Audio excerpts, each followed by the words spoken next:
Hello and welcome to the live edition of the Integrity Sports Podcast. We are on site at the Roman Oven Pizzeria.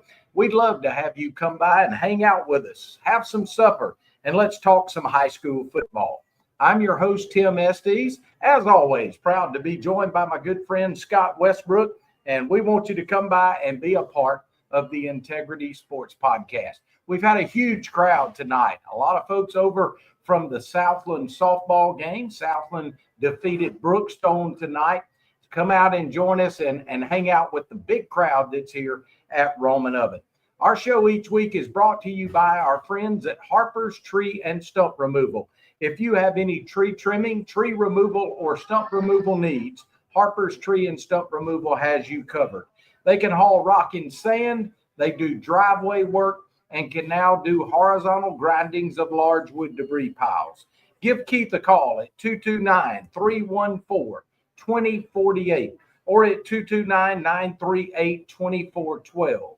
Harper's Tree and Stump Removal. They're the proud premier sponsor of the Integrity Sports Podcast.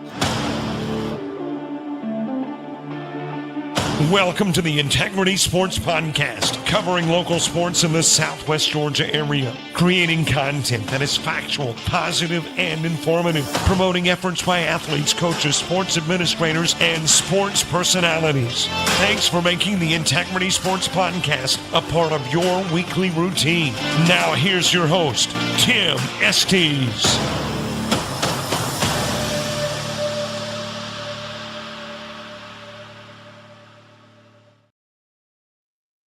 Hello and welcome back to the Integrity Sports Podcast. We are entering week 3 of the high school football season here in Southwest Georgia. And Scott, I look at Sumter County High School, one of our local teams, and I think, boy, this team is really talented and they've got something special in the works. On the flip side of that, 2 of our area teams, Southland Academy and Schley County, go into this week 0-2, and they both need something special to happen to get the ship pointed in the right direction. That 0-2 record on both teams is a little deceiving. Both of them have front-loaded schedules with some tough teams, and that's been the way that both teams have structured their schedules in the past few years. And so, Southland has played 2 teams from larger classifications, and with Schley County has played teams that are non-region teams that, like Hawkinsville, as we'll address a little bit later, has a much better team this year than they've had in previous years. Yeah. Scott, I know last week got cut short a little bit on Friday night due to rain for several teams. We know our friends up in Taylor County, they got cut short.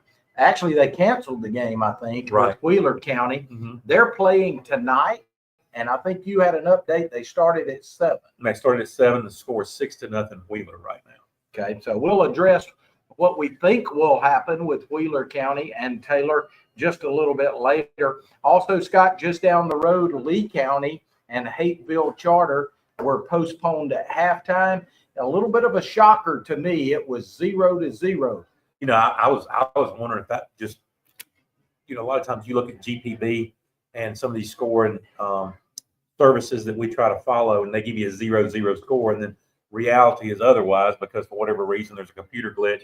But when I went to the Lee County page to confirm it, and they gave a halftime score of 0-0. So, I was afraid that we were getting some erroneous scores being reported.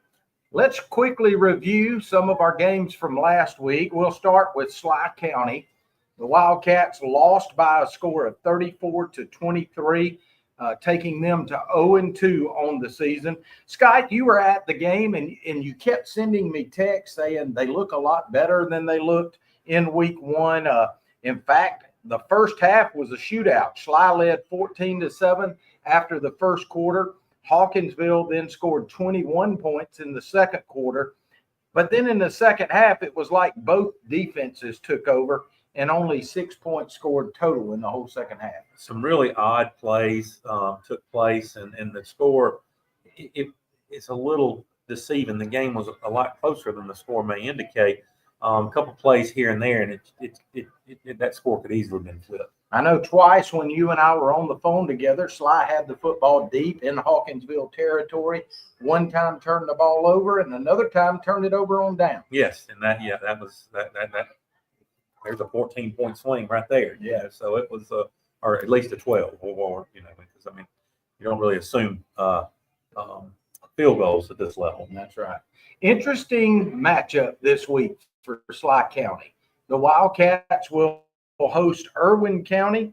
I think they host. Is that right? I can't remember if they're at home or on the road. They play Irwin County. I think they are on the road this week at Irwin County. Irwin County, a traditional power in Class A, but they're 0-2 right now and have not scored a point yet. They lost 48-0 in week 1 against Fitzgerald. Last week, their game got cut short by rain. They had played a half against Worth County, and the score was 28-0. A lot of inter-team struggles that we've been made aware of down at Irwin County. This one's kind of hard to predict. Irwin County and Schley, 2 years ago, were both competing at the high level of state playoffs and state championships, and now they're two teams that are kind of searching for an identity. Irwin County, that 0-2 record also is a little deceiving when you look at their opponents. I mean, they played Fitzgerald, which is their rival, but is a much better team this year than Irwin, and Worth County, which is in a higher classification than Irwin County. But yeah, they've got a new coach at Irwin County, and there's you can go to their football Facebook page and you can sense that there's some unrest in the TPs at Irwin County. That's right. The new coach at Irwin County may be recognizable to those in the Americus area. Former Americus High School coach Larry Harold, now the coach at Irwin County. Scott, we'll talk more about predictions in a little bit, but you and I have talked to people behind the scenes, and a team, when you're talking football especially, guys have to like each other. They have to buy into the culture. The community has to get behind you. Doesn't seem to me like any of that's happening at Irwin County right now. There's some unrest definitely, and but I know those coaches, and I'm sure those players. Sometimes one win will kind of flip the script on that sometimes. So I know they're going to come out tomorrow night looking to beat Schley County in hopes of getting the community back on and the team back on track. And I want to talk about this on the Schley County side. You and I have known Coach Darren Alford for a long time. Mm-hmm.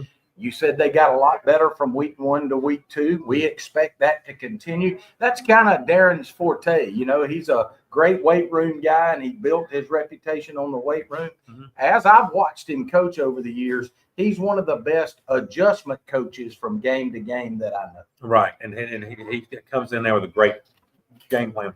Him and Coach Smith, they all come in with a great game plan. And you can only do so much as a coach. It's up to the team to buy in and to implement it. So we'll talk more about Schley County when we get to their prediction at the end of our show today.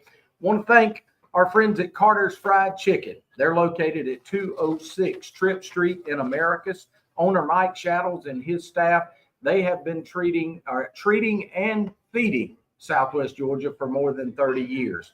They have a daily lunch special that features baked or fried chicken, plenty of vegetables, and great desserts. And they always do that at an affordable price.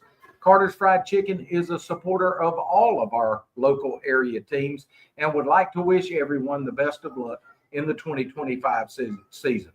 Thanks again to Carter's Fried Chicken for sponsoring this segment of the Integrity Sports Podcast. That'll get us to Southland Academy. Southland Academy lost to Westfield 28-0. You and I both predicted this. I think 28-0 is about kind of what we expected, maybe even worse than that. So it looked like Southland may have played a little better. Well, Southland found themselves in a similar situation with Schley like last week. Early in the game, they had a 3rd and long, Westfield deep in their own territory, and broke off about a 97-yard touchdown. That's right. So things like that. When you take a team like Southland, who's playing a team that is much larger, got a whole lot more players, like Westfield, and you're going toe to toe and you're holding your own. A big play like that can really take the wind out of yourselves, but it didn't. I mean, Southland stayed close. I think that people, when they talk about moral victories or whatever and losses, I think Southland needs to be proud of this because Westfield is a phenomenal team. They've got a lot of talent. They're you even told me before last week I'll let you, but somebody told you that who was breaking the film down said that Westfield was probably better than Deerfield in their opinion. Absolutely. And so I think Southland, just a lot like Schley, they even though the score, if you just look at the score and you don't look at anything else, Southland improved greatly from week 1 to week 2. So Southland gave up 7 points in the first quarter, 14 points in the second quarter. So they go into halftime down 21-0. And then the Raider defense really played well for the majority of the game. They gave up those 2 big plays, like Scott mentioned. They had Westfield 3rd and long. I think it was 3rd and 11 from the 3, and gave up a long 97-yard touchdown pass. So that hurt them there in the second quarter. But Scott, other than those 2 big plays, they really competed well. They did, yeah. So I feel if I were a Southland fan, I'd feel good about that. The direction and the gains that were made from week 1 to week 2. So this week, the Raiders travel just a few miles up the road. They'll be in Buena Vista to take on Marion County. Marion County also 0-2 on the season. So, Scott, somebody is getting their first win this week. And if Marion County comes in and thinks that Southland is just going to lay down for them, they might ought to watch that Westfield film and realize that Southland is not intimidated by Marion County. They've played well against them in previous years, and I feel like they're going to do well against them tomorrow night. And Scott, Marion County was embarrassed last week by First Presbyterian Day School. It was not a game from the opening kickoff. First Presbyterian beat Marion County 42-7. Mm-hmm. Coach Brett Collier's got First Presbyterian really playing well. They really, FPD has played some great football the past few years. They've got some great athletes. They've put a good many players in at the next level. A lot of them are playing college ball right now. So, I wouldn't, if I was a Marion County fan, that score looks bad, the game looks bad, but you played a strong opponent last week. And when you look at the matchup between Southland and Marion County, there's something I think is really interesting I want you and I to talk about, and that's the fact that former Marion head coach Billy Law is now on the staff at Southland Academy. I think that's going to play a big part in this matchup because he knows their personnel, he knows their tendencies, he knows their signal system, unless they've really changed it a lot. I think that's going to be a big advantage for Southland. Well, and on the flip side, though, it could give extra motivation for Marion County too. It's easier to motivate a team when you've got a situation like this, when your old coach or a player that used to play for you or play with you is on the other sideline. It's a little easier for the coaches to motivate them. So it could go either way. Absolutely. Our program tonight is also brought to you in part by the Marty McDonald State Farm Insurance Agency. They are located at 925 Martin Luther King Jr. Boulevard in Americus. Go by and see Marty, Mary Lynn, or any of their fine staff and let them discuss your insurance needs with you. They can even do the famous discount double check to ensure that you are receiving all of the savings that are available to you. Give them a call at 928-3686 or look them up on Facebook. Thanks to Marty McDonald, State Farm Insurance. Remember, like a good neighbor, State Farm is there. That'll get us to the review of Sumter County High School. The Panthers, they're off to a great start. They're 2-0. Week 1, they had a 23-15 win over Crisp County. This past week in week 2, they dominated the Griffin Bears. The Panthers won it 42-13 and enter the week 2-0. They're firing on all cylinders. They're doing exactly what we thought they were going to do, and they traveling a good ways all the way up to Griffin. Griffin's a tough place to play, and they've got great history there. But it looks like the seniors at Sumter County and some of the underclassmen all the way down to the freshmen are stepping up and playing well. Scott, you and I briefly talked about this last week, but special teams, the kicking game for Sumter County. Juana Guerra for Sumter County is their punter and their kicker. And this kid's kicking about half of his kickoffs in and through the end zone. He's good from 40 yards out. He's almost a guarantee. From 40 to 50, he's probably better than 50%. As a punter, he's kicking the football over the lights, 50 yards with a spiral, turning it over. That's got to be a huge weapon for Coach Will Rogers. Definitely. See, that's such a key component that, so often teams in rural areas and you just kind of piecemeal your special teams and do the best you can. If you've got a good kicker, that is such a huge weapon, and a lot of times will make a difference in at least 3 games late in the season or into the playoffs, if not more. Yeah. When you look at Sumter County's game last week and you break it down quarter by quarter, the Panthers dominated from the opening kickoff on. Sumter scored 14 points in the first quarter. Much of that was a balanced offensive attack. Reggie Jones, their quarterback, or Ishmael Jones, threw the ball really well. Not a lot of long passes, but a lot of 5 to 10 yard type passes, and they were getting chunk after chunk. Then they would turn the ball over and hand it to Kearse, and he would barrel through for 5 or 10 yards. But they scored 14 in the first quarter.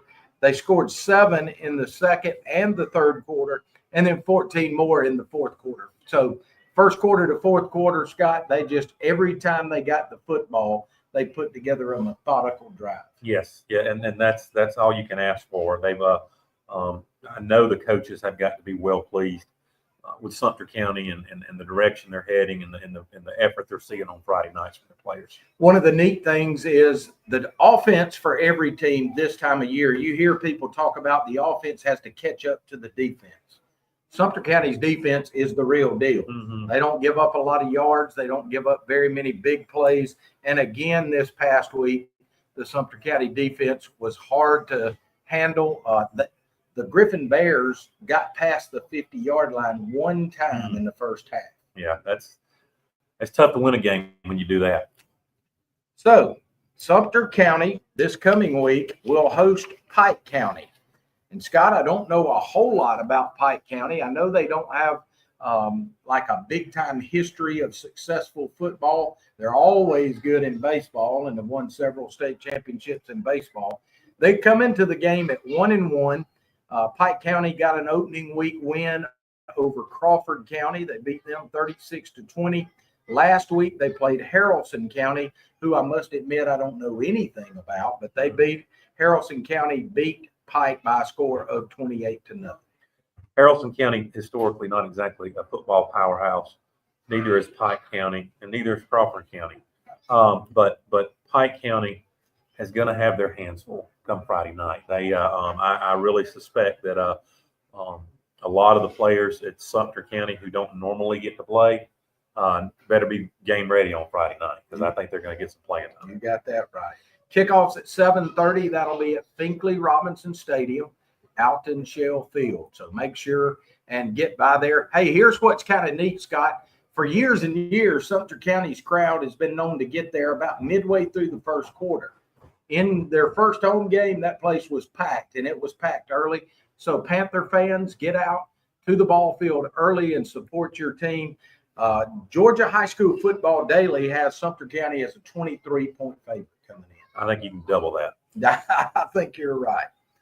All right, so let's go to some of our area games that are outside of our local focus area. Let's start by talking about Lee County. Lee County was tied 0-0 at the half last week with Hapeville Charter when their game was suspended. This week, the Trojans host a very much improved Tift County team. They come to town 2-0. Their emotions are high. What do you think? I'm thinking, did Tift County play their first game against Griffin? Was their first? I'm not sure. I think I want to think. I think they might have, but I don't know. Yeah, Tift County is obviously improved over what they were, a few years ago. but I don't think they've improved to the level to give the competition that Lee County is going to bring to them Friday night. I don't think. Obviously, I think Lee County is they were caught sleeping last week.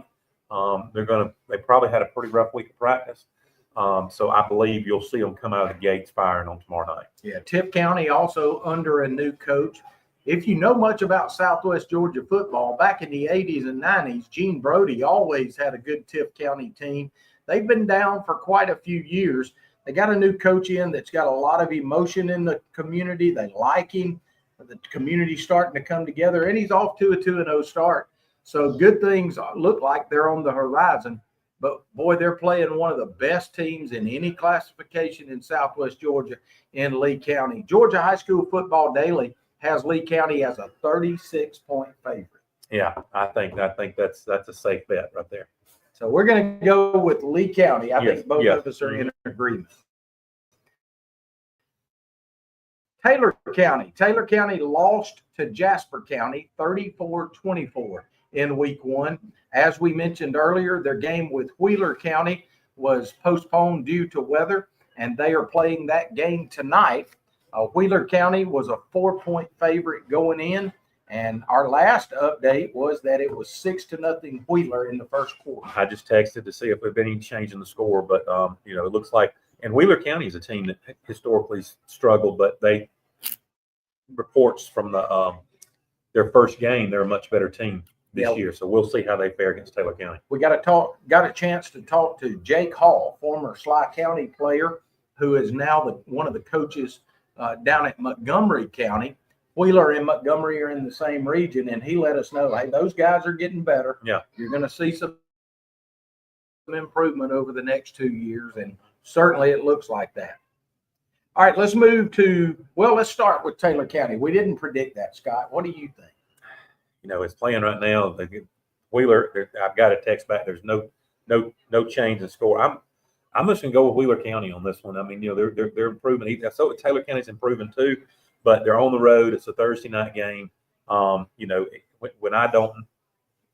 it's hard for me to decide, I'll go with the home team a lot of times, and that's what I'm going to do here.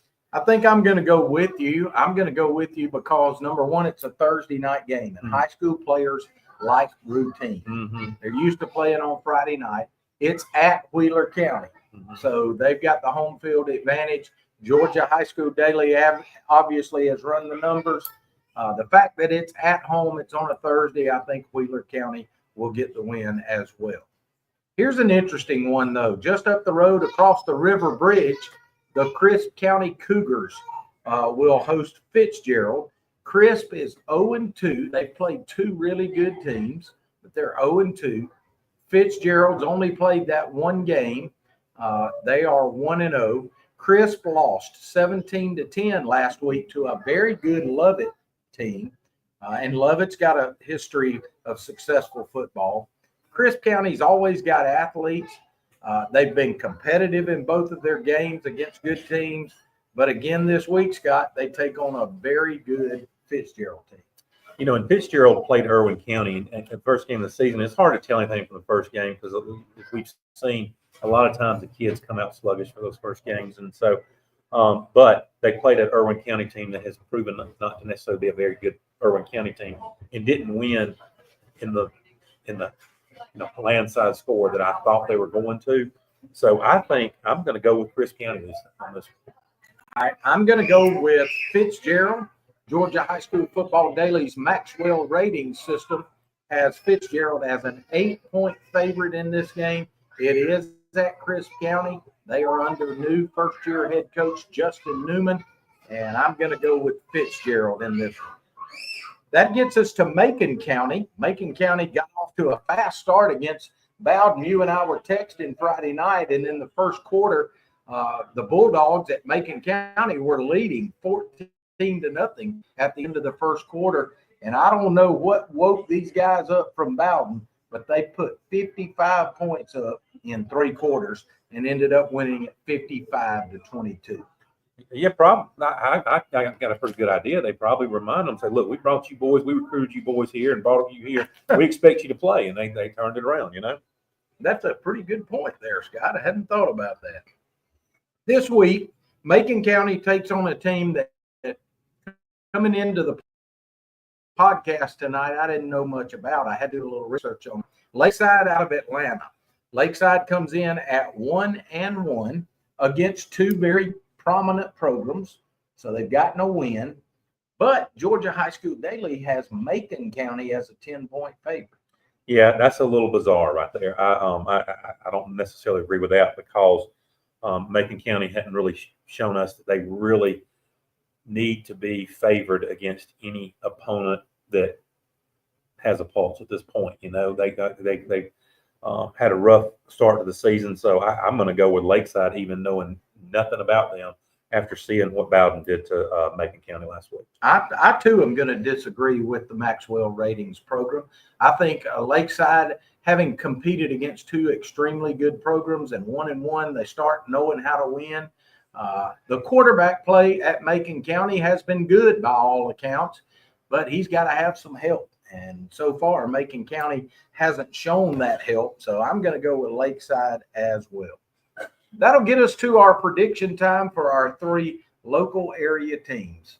Scott, we're going to start with Schley County at Irwin County. Give me your thoughts on this one. My thoughts are Southland has a good opportunity to beat Irwin County tomorrow night. But Schley County has got to play disciplined football. They've got to play smart football, and they've got to implement the game plan that coaches put in. Irwin County is struggling on and off the field right now. And, if Schley County can just not get into a jaw-jawing contest and just go out there and play football and keep your head straight, you should win tomorrow night's game. I don't know if you've seen this, but the line on this game is Irwin by 15. Mm-hmm. Yeah. That Maxwell ratings. That's probably why a lot of people will take bets on these high school games, because that's not based in any reality other than maybe previous seasons and history is all I can figure why that point spread's there. Yeah. When you get later in the season, at the midway point of the season on, you can trust the Maxwell rating systems because it takes out the human element. They put numbers in there. This early in the season, they have to have a little bit of human element. And I think they're basing a lot of this on historical data. Yeah. They don't necessarily know the turmoil that's going on down in Irwin County. They've got them by 15. I'm going to go with Schley County, and let me tell you why. I have a lot of faith in Darren Alford. I think he will turn this team around. I also think it'll be a close game until the fourth quarter. And in the fourth quarter, if you put it into the coach's hands, I've got confidence that Darren Alford and his staff can make good quality decisions. And so far, the Irwin County staff, from what we hear, has not done that. So I'm going to give the nod to Schley County based on Coach Darren Alford. We've got to have from Schley County. We've got to have the seniors like last week. The seniors really stepped up. The seniors really they voted the younger. That's got to happen tomorrow night. If you want Schley County wants to get their first victory tomorrow night, in addition to Coach Alford and the other coaches, it really lies on the upperclassmen's shoulders.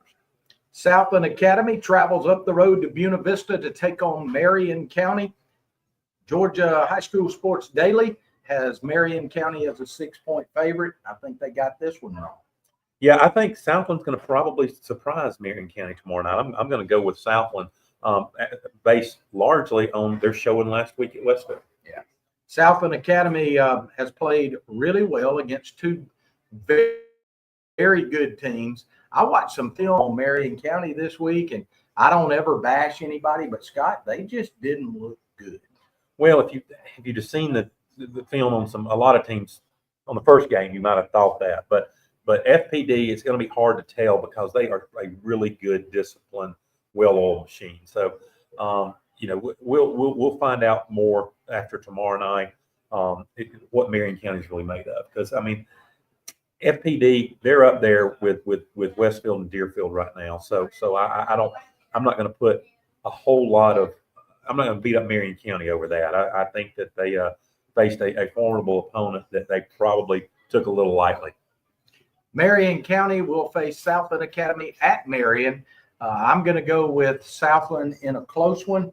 I think Southland pulls this one out, and we'll wish good luck to the Raiders. Sumter County hosts Pike County. As we mentioned, Sumter County a 23-point favorite. I think the spread could be a lot more than that. I don't know. I'm going to pick Pike County. I think Come on. in the baseball season. Yeah. In baseball season, I'm going to pick Pike County in baseball season. But in football season, since we're talking about that, I think I'm going to give the nod to Sumter County in this game. Want Panther fans to get out and support the Panthers over at Finkley Robinson, 7:30. By the way, the Schley County game at Irwin County will be on 94.7 WDEC. If you get a chance, make sure and listen to that. The Southland Academy game, if you can't make it over to Marion County, Southland will be on 98.7 WISK. So a chance to watch all three. Scott, I think for the first time since our podcast started this year, this is the first time that I have picked all three local area teams to come out a winner. Well, good. I hope it starts a trend. Do you have any words of wisdom this week? I just, man, it's just that, and if I could grab these kids, and of course it's like with that my own kid and everything else, there's just so few games, especially for their seniors left, and you just got to take advantage of every Friday night and not take a single play off.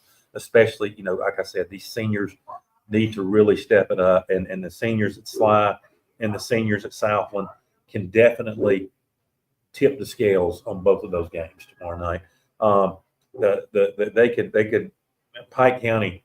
There's no hope for them. I'm sorry, I can't. I mean, the seniors just stay healthy and hope you get to play, some closer games later in the season, because it ain't gonna be close.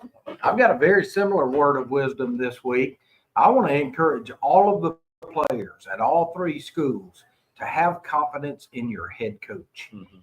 All three of these schools have very, very good head coaches. Will Rogers is a proven winner at Sumter County High.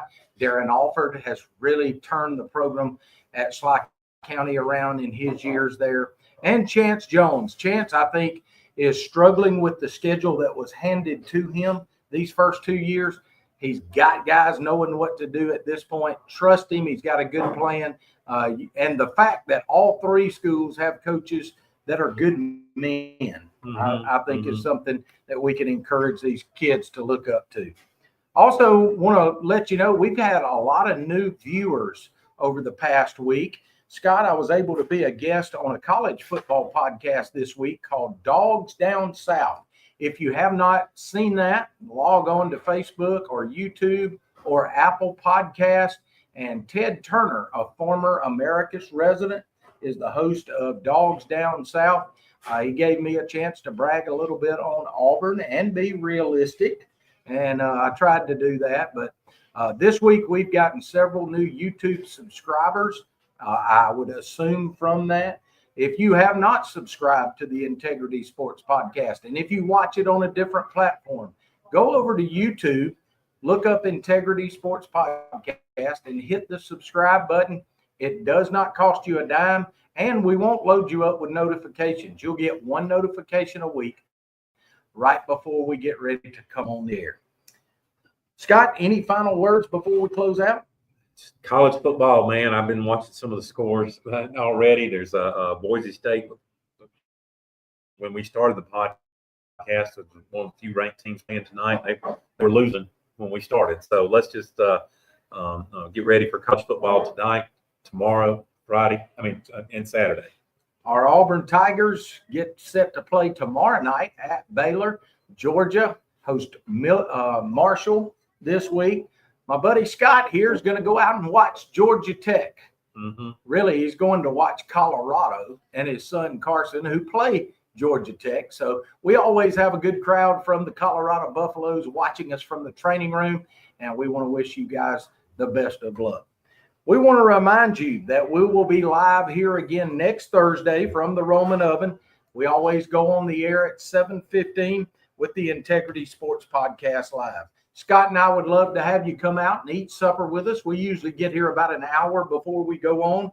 and always enjoy the conversations that we have here in this room. Want to again thank our sponsors, Harper's Tree and Stump Removal, Carter's Fried Chicken, and Marty McDonald State Farm Insurance Agents. Remember, go out and support your local team this week. And for my friend, Scott Westbrook, I'm Tim Estes. Thanks for watching. So long, everybody.